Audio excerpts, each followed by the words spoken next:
কত কিছু চাইলাম, পাইলাম না, দিল না আল্লাহ। বলে না আপনার সব দোয়া কবুল, তবে কবুল হওয়ার 3টা সিস্টেম আছে। কয়টা?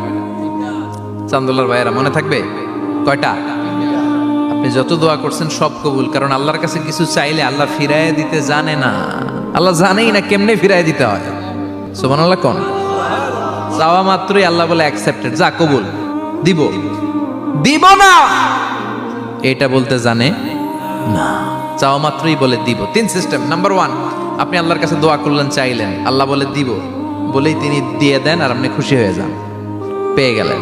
নাম্বার 2, আপনি আল্লাহর কাছে দোয়া করলেন, চাইলেন, তখনও আল্লাহ বলে দিব, তবে এখন না, সবুর, একটু পরে দিব। কখন দিলে আমার জন্য ভালো, আমার চেয়েও ভালো জানে কে, পরে দিবে।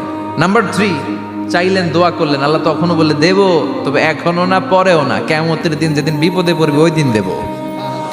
যেদিন তোর বাবা তোরে চিনবে না, তোর মা তোরে চিনবে না, বন্ধু বন্ধুরে চিনবে না, পীর সাহেব মুরিদরে চিনবে না, মুরিদ পীর সাহেবরে চিনবে না, ইমাম সাহেব মুসল্লিরে চিনবে না, মুসল্লি ইমাম সাহেবরে চিনবে না, কেউ কাউরে চিনবে না। ওই কঠিন দিনে তোরে আমি বাঁচাইয়া দেব।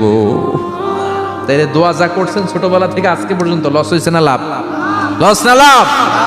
এজন্য বেশি বেশি দোয়া করার দরকার আছে না নাই?